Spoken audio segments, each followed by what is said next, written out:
네, 4주차 워크북 해설 시작하도록 하겠습니다.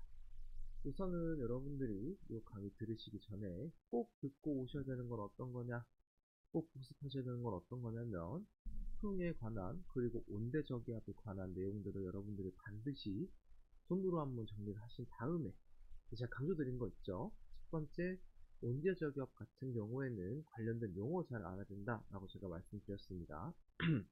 첫 번째로 이제 기단이라는 게 뭐고, 그 다음에 전선, 전선면 이런 것들이 뭔지 여러분들이 설명하실 수 있었어야 하고, 두 번째, 온대저기압이 이제 30단계에 도달을 했을 때 각 공기의 배치가 어떻게 되어 있기 때문에 그렇기 때문에 이렇게 발달을 하는구나, 이렇게 풍량이 부는구나 이해하실 수 있어야 된다라고 말씀드렸습니다. 자, 1번 문제부터 해설해 보도록 하겠습니다. 1번 문제입니다. 자, 우선은 가나에 각각 태풍에 관련된 자료가 지금 제시가 되어 있고요. 여러분들이 이 문제를 보면서 일단 첫 번째로 아셔야 되는 거, 적의 영상은 어떤 데이터를 준다? 라고 지금 말씀을 드렸죠. 그렇죠. 적의 영상은 흰색이 짙을수록 구름의 최상부 고도가 높다 라고 제가 말씀을 드렸습니다. 자, 그래서 흰색일수록 구름이 높게 떠 있다라는 얘기고요. 두 번째 기억하실 거는 적의 영상은 밤이든 낮이든 상관없이 모든 시간대에 관측을 할 수 있다. 이게 바로 가시 영상과 구분되는 가장 큰 특징이었죠. 자, 그래서 기억해 보겠습니다. T4일 때가 T7일 때보다 기압이 높냐? 라고 물어봤는데, 자, 이 중심기압이라는 건 뭐냐면은 태풍의 세력과 관련이 있었어요. 그래서 이 세력이 세다는 거는 기압이 낮다라는 거랑 같은 말이었습니다. 그렇기 때문에 T4일 때가 더 기압이 낮아야 되는 거고요. 자, 그 다음에 니은 T6에서 T7 동안 관측수 A의 풍량은 시계 방향으로 변했냐? 라고 물어봤는데, 자, 우선은 이 그림에서 굉장히 쉽게 알 수 있는 게, 잘 모르겠다 싶으면 제가 어떻게 하라고 했죠? 그렇죠. 관측소 기준으로 통 중심 쪽으로 화살표를 그리면은 풍량이 어떻게 변하는지 알 수 있다. 라고 제가 말씀을 드렸습니다. 두 번째, 여러분들 그렇지만서도 머릿속에 있어야 되는 건 이 이동 경로가 반시계 방향, 즉 왼쪽에 있냐 아니면 오른쪽에 있냐, 즉 안전 발언에 있냐 위험 발언에 있냐에 따라서 풍형이 어떻게 변하는지는 바로 파악을 하실 수 있었어야 돼요. 그래서 T6에서 T7으로 이렇게 화살표를 이어보면은 화살표가 반시계 방향으로 변하기 때문에 그래서 풍량은 시계 반대 방향으로 변한다 라고 볼 수 있고요.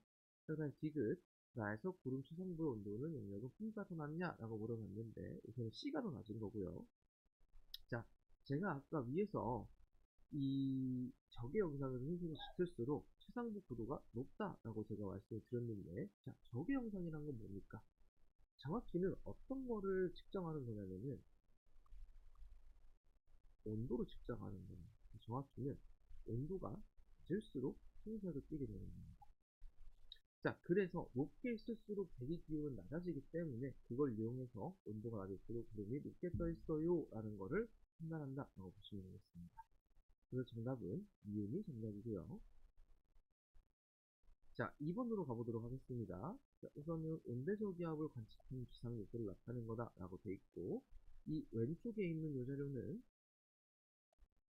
바로 관측소 P에서 관측한 자료다 라고 되어 있네요. 그래서 여러분들은 요거는 지금 풍량 변화를 봤을 때 원래는 한랭유선 앞쪽에 있다가 뒤쪽에서 관측을 하게 된 자료구나 라는 거를 풍량 변화를 통해서 파악을 하실 수 있어야 됩니다. 이게 잘 기억이 안 나신다 라고 하시면은 여러분들 머릿속에는 어떤 그림이 그려져지냐, 바로 이 온대저기압의 단면도가 딱 떠오르면서 각각의 공기 배치가 어떻게 되는지, 그리고 이 공기들이 어떻게 움직이기 때문에 이런 풍경이 보게 되는지를 반드시 기억을 하시라 라고 말씀드렸습니다.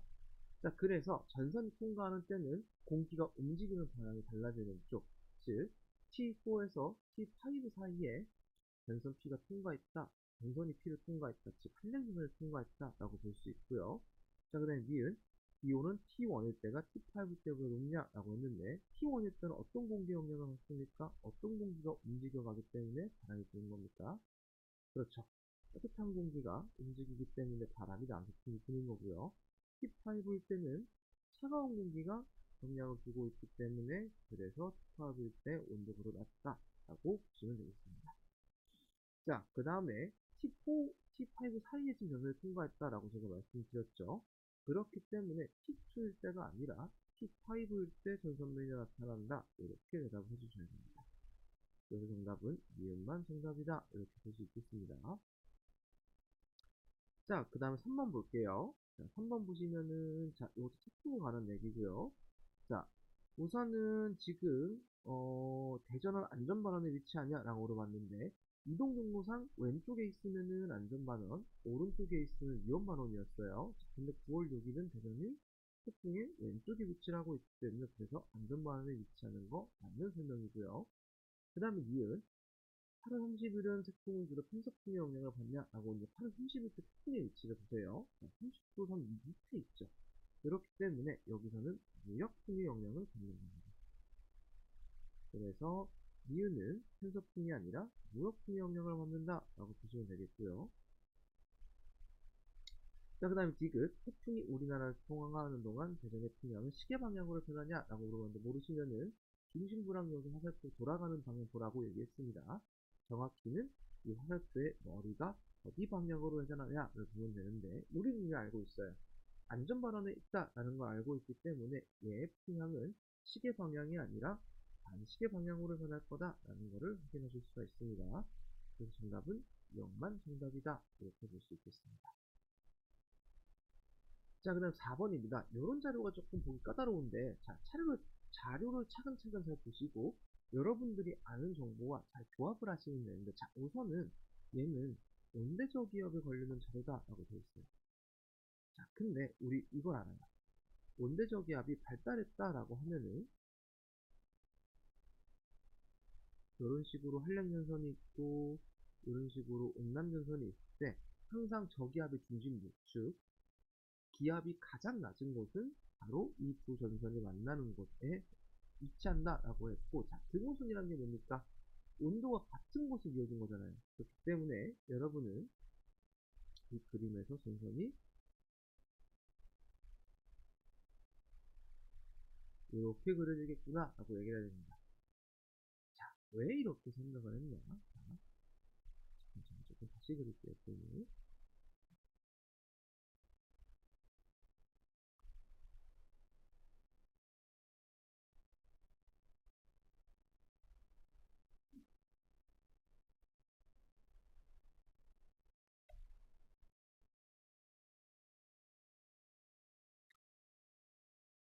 자, 그래서 이 그림에서 보시면은, 자, 일단은 나의 A와 B는 전부 다 전선 후면에 위치한다 라고 했기 때문에 전선 뒤쪽에 위치한 거예요. 죄송합니다. 요거를 조금 더 수정을 해야 하는데, 이런 식으로 전선의 뒤쪽에 있다 라고 지금 문제에서 주고 있네요. 그래서 A는 한랭전선의 영향을 받는 것이고 B는 온난전선의 영향을 받는 것이다. 이렇게 생각을 해볼 수 있겠습니다. 자, 그래서 우선은 문제부터 보게 되면은, 자, 우선은 A는 지금 한랭전선에서 관측이 되기 때문에 나는 B가 아니라 A의 일기기호다 이렇게 볼 수가 있겠고, 자, 가해 기호는 A가 B보다 낫냐라고 물어봤는데, 자, 이거는 등호선을 가지고 판단을 하시는 거예요. 등호선을 보면은 어디 쪽으로 갈수록 기온이 낮아지는 겁니까? 그렇죠. 제가 지금 주황색 펜으로 표시한 곳으로 갈수록 온도가 낮아지는 거예요. 왜? 우리는 한량수선 뒤쪽에 이 차가운 공기가 있다는 걸 알고 있기 때문에, 그렇기 때문에 더 안쪽에 등호선이 위치한 A가 더 기온이 낮다라고 볼 수 있고요. 자, 그리고 기압 인등법 제가 알려드렸어요. 숫자가 5 이상이면 9 하고 그 뒤에 숫자들을 이어주시는 거고, 5 미만이다 라고 하면은, 5 이하다 라고 하면은 9 뒤에 숫자들을 이어주는 거예요. 그래서 10x, x, 또 파스칼 이렇게 읽어주셔야 되기 때문에 이 지역의 기압은 1010.5 파스칼이다 라고 볼 수 있겠네요. 정답은 0, 2이 정답이다 이렇게 볼 수 있겠습니다. 자, 그 다음에 5번입니다. 자, 우선은 보시면은 자, 일단 제가 이거 말씀드렸었죠. 무조건 강우가 있으려면은 구름이 있어야 된다. 여기도 한번 말씀드린 적이 있는 것 같아요. 그래서 구름 구역 안에 강수 구역이 물론 거의 무조건 들어가기 때문에 그래서 했던 기억은 맞는 말이고요. 그 다음에 니은 현재 보시면, 자, 이거 모르면 이거 어떻게 된다고 했죠? 그렇죠. 공기 배치를 떠올리셔라 라고 내가 말씀을 드렸습니다. 그래서 A쪽에는 우선 무조건 전선면이 있을 거고, B쪽은 따뜻한 공기가 타고 올라가면서 밑에 차가운 공기에 깔려있는 온난 전선면이 있을 거기 때문에, 그래서 A와 B 상공에 모두 전선면이 나타난다 라고 볼 수 있겠네요. 그 다음에 디귿. 저근형 구름이 위에 있을 때는 주로 소나기성 강우가, 층근형 구름 밑에 있을 때는 지속적인 강우가 주로 나타난다, 이런 표현을 쓴다라고 제가 말씀드렸죠. 그래서 디귿도 정답이다 이렇게 볼 수 있습니다. 그 정답은 영, 니은, 디귿이 정답이다 이렇게 볼 수 있습니다. 자, 얘는 기단에 관련된 거 떠올리시면서 푸셔야 되는 문제인데, 자, 제가 여름철이랑 겨울철의 가장 큰 특징 두 가지를 꼭 기억을 하시라고 했어요. 첫 번째, 겨울철 같은 경우에는 나타난 대표적인 특징이 등압선의 간격이 매우 좁다라는 특징이 있었고, 두 번째는 고기압의 위치가 어디 있다? 그렇죠. 시베리아 기단이 만들어지는 서북쪽, 즉 제가 표시하는 이쪽에 고기압이 위치한다 이렇게 말씀을 드렸습니다. 자, 그래서 가가 겨울철의 일기도, 얘가 여름철의 일기도 라고 볼 수 있겠네요. 자, 그래서 가가 겨울철의 일기도라고 했기 때문에 틀렸고, 그 다음 니은, 이런 것들을 어떻게 판단하시느냐? 자, 이렇게 생각하시면 됩니다. 주로 이제 온대저기압은 이제 제가 공기가 움직여 가는 거를 제가 포커스로 보라고 말씀드렸었는데, 여기서도 똑같아요. 자, 항상 공기는 무슨 기압에서 무슨 기압으로 옮겨가죠? 그렇죠. 고기압에서 저기압으로 바람은 들어갑니다. 그렇기 때문에 달에서는 고기압이 위치한 요 서북쪽에서 이런 식으로 바람이 들어갈 거고, 북쪽으로 나에서는 이런 식으로 바람이 들어갈 겁니다. 그렇기 때문에 이온에서는 북풍 계열의 바람이 아니라 남풍 계열의 바람이 우세하다 이렇게 정을 해주셔야 됩니다. 아시겠습니까? 정답은 끝만 정답이다 이렇게 볼 수 있겠습니다. 이 풍속 판단 어떻게 합니까? 그렇죠. 등압선의 간격을 가지고 판단을 하시는 거예요. 정답은 이것만 정답이다. 자, 그 다음에 8번 보겠습니다. 자, 해적하면서 힘내는 방송을 보겠다라고 되어 있는데, 자, A는 지금 주로 이루고 있는 지칭이 사암이죠. A가 해적압, 속성작용을 거쳐서 사암이 된 거기 때문에 주된 물질을 오래 남는 생명이고요. 자, 그 다음에 셰일이 조금 더 사암보다 입자 크기가 작은 점토질의 물질을 쌓였을 때 셰일이 되는 거죠. 그래서 평균 입자의 크기는 H층이 더 작다라고 보실 수 있겠습니다. 자, 근데 디귿 보시면은 최저감의 생성 과정에서 최적 입자 사이의 공간은 감소하냐? 라고 물어봤는데, 자, 최저감의 생성 과정에서 합성 과정, 즉 교결 작용이랑 다짐 작용을 봤는데, 이때는 공급이 줄어들죠. 그렇기 때문에 사이 공간은 줄어든다 라고 볼 수 있어요. 정답은 B형, B는 이것이 정답이다 이렇게 볼 수 있겠습니다. 자, 그 다음에 9번 보겠습니다. 자, 어느 시점을 통과하는 북반구 온대 저기압의 지표 부분 온도를 나타낸 거다 라고 되어 있네요. 그래서 이 영역이 지금 온도가 상대적으로 높은 영역이다 라는 걸 알 수가 있습니다. 자, 우선 첫 번째로 둘 중에 누가 먼저 관측이 됐냐 라는 걸 판단하면은, 우선은 온대 저기압은 무조건 한석풍의 영향을 받아서 무조건 서에서 동으로 이동하게 되어 있어요. 그렇기 때문에 관측이 된 순서는 그래서 가중으로 관측했다라고 해서, 선생님 내가 이걸 어떻게 합니까? 라고 물어보신다면, 자, 모르겠으면 제가 열심히 반대저기압이 생성했을 때 그림을 그리라고 했어요.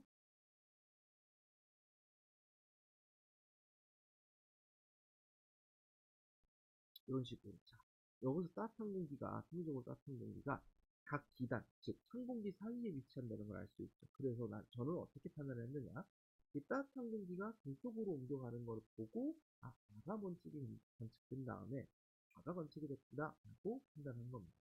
그렇기 때문에 기억은 틀렸고, 자, 이 기간 동안 A 시점에 전선이 보면은 지금 한랭전선에 통과한 그림이죠. 그래서 온남전선이 아니라 한랭전선에 통과를 했다 이렇게 판단을 해주셔야 되고요. 자, 이 기간 동안 풍량이 시계 방향으로 변했냐? 라고 물어봤는데, 자, A 때는 풍량이 따뜻한 이동하는 거기 때문에 이런 식으로 바람이 들어갈 거예요. 가에서는 차가운 공기가 내려오고 있기 때문에 이런 식으로 화살표가 생기겠죠. 화살표가 어디 방향으로 돕니까? 시계 방향으로 돌고 있죠. 그렇기 때문에 이것은 정답입니다. 추가적으로 여러분들이 알아두면 좋은 내용은 뭐가 있냐면 식소가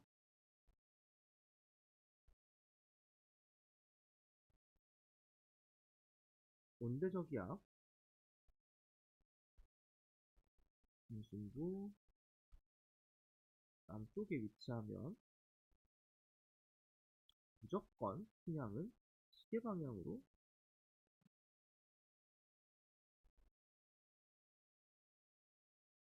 변한다. 이걸 알아주시면 좋겠습니다. 단, 이 멘트는 국방부에 한해서만 적용이 된다. 라는 거 꼭 참고해 주시면 좋겠습니다. 아시겠습니까? 자, 그 다음에 10번 보겠습니다. 자, 10번은 여러분들이 이 기온과 이 밑에 풍랑 변화를 잘 봐야 되는데, 자, 우선은 기온이 지금 떨어졌다가 올라가는 부분이 있어요. 그래서 쭉 떨어지는 부분이 있는데, 자, 이렇게 기온이 올라갔다라는 거는 따뜻한 공기 영향을 받았다는 거예요. 그리고 다시 온도가 쭉 떨어졌다는 거는 다시 차가운 공기의 영향을 받게 됐다. 자, 그래서 둘째 날 6시경에 보면은 온난 전선이 아니라 온도가 떨어지는 것으로 보아서 한랭 전선이 통과를 하고 있구나 라고 판단할 수가 있습니다. 그래서 기억은 틀렸고, 아까 제가 위에서 방금 말씀드렸죠. 일단은 온대적이야 중심의 남쪽에서 이 공기들이 차가운 공기, 따뜻한 공기, 차가운 공기 이렇게 통과를 하기 때문에 중심은 북쪽으로 통과를 해놨을 거예요. 이런 식으로. 그래서 북쪽으로 통과했다. 라는 설명입니다. 이거 지금 이해 안 되시면은 지금 영상 멈추시고 온대저기압이 일기로 표시가 어떻게 되고 저렇게 관측이 되려면 관측소가 온대저기압 중심부 기준으로 어디에 위치를 해야 하는지 꼭 판단을 하고 오셔야 됩니다. 그래서 니은은 맞는다. 그 다음에 21시경에 소나기가 가장 내리기 확률이 높으면 첫째 날 21시냐라고 봐. 첫째 날 21시는 언제예요? 이때죠. 전선면이 영향을 받고 있지 않기 때문에 첫째 날이 아니라 굳이 바꾸자면은 둘째 날로 멘트를 바꾸셔야 됩니다. 그래서 정답은 니은만 정답이다. 이렇게 볼 수 있겠습니다.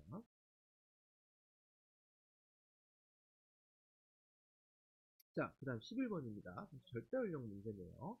자, 우선은 y가 자원소의 함량이라 되어 있고 x가 모원소의 함량이다 라고 되어 있네요. 자, 그래서 시간 간격에 따라서 지금 1t, 2t, 3t가 지날 때 보면 비율이 변하는 걸 볼 수가 있는데 모원소랑 자원소의 양이 딱 1대1 되는 순간이 언제입니까? 그렇죠. 이때가 바로 우리가 좋아하는 관광기라는 걸 알 수 있고 옆에 그래프를 따져 봤을 때 관광기는 약 2억 년이다 라는 걸 알 수가 있습니다.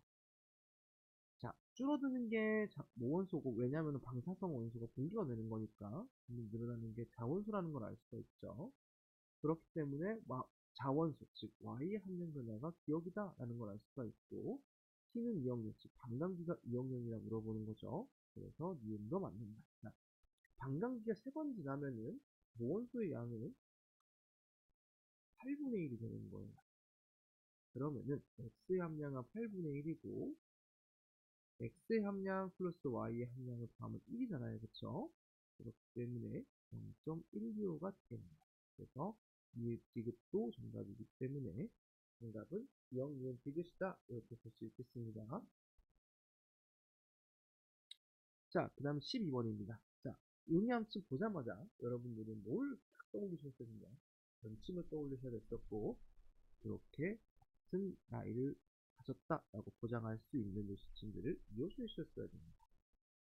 자, 그래서 기억도 살펴보면은 응이함층은 중생대상 형성이 되었냐라고 되어 있는데, 자, 이 힌트는 어디서 가져가시는 거냐면은 요 내용에서 가져가시는 거예요. 자, A층과 B층의 지금 이함층의 위치를 보니까 이 아래 A입니다. 자, 응이함층 위랑 아래 이함층이 둘 다 공룡 화석에 발견했다는 거는 요 두 지층이 전부 중생지층이라는 거를 확정 지을 수 있어요. 왜? 공룡한 화석은 중생대 표준 화석이니까 그래서 기억은 맞는 말이다 라고 볼 수 있고요. 가장 오래된 지층이 누구냐 라고 물어봤을 때 음양층 밑으로 지금 A랑 C층은 쉘이랑 그 다음에 사함층밖에 없어요. 근데 B층은 그 밑에도 더 지층이 있죠. 이함층이 가장 오래된 지층이다 라고 볼 수 있겠네요. B층에 위치한. 그래서 니은도 맞는다. 자, 셰일층은 건전 환경에 노출된 적이 있냐라고 물어봤는데 셰일층은 건열이 있기 때문에 건전 환경에 노출된 적이 있다라고 볼 수 있죠. 그렇기 때문에 이것도 맞는 정답이라고 볼 수 있어서 정답은 기억 없는 이것입니다. 자, 오늘 했던 내용 중에 온도저기압 내용 잘 이해 안 되신다 라고 하시는 분들은 반드시 다시 한번 복습을 해보시고 그래도 질문을 잘 모르겠다 라고 하시면 반드시 클리닉 시간 이용하셔서 저한테 질문 주시면 되겠습니다. 자, 7번 보도록 하겠습니다. 자, 우선은 가 같은 그림이 있으면은 여러분들이 해야 될 일은 뭐냐면은 먼저 한도적인 순서를 파악하는 게 우선순위다 라고 제가 말씀을 드렸죠. 자, 그 특징적인 부분들을 살펴보면은 우선은 이 끊어진 단층만을 봤을 때 이 지층을 전부 다 끄는 게 아니기 때문에 우선은 이 단층이 생긴 후에 고정압이 생기고 그 이후에 시작이 됐다라는 걸 알 수가 있고요. 그다음 두 번째, 지금 P와 Q의 관리 순서를 봤을 때 P가 지금 Q를 뚫고 있잖아요. 그렇기 때문에 P가 Q를 반입했다 이렇게 볼 수 있겠습니다. 자, 그래서 우선은 이런 플러스 플러스 표시 혹은 이런 좀 뭐랄까 뒷금 표시 이런 것들도 화성암의 표시다라고 보시면 될 거고, 그래서 화성암이 생긴 순서는 R, Q, P다라고 볼 수 있겠네요.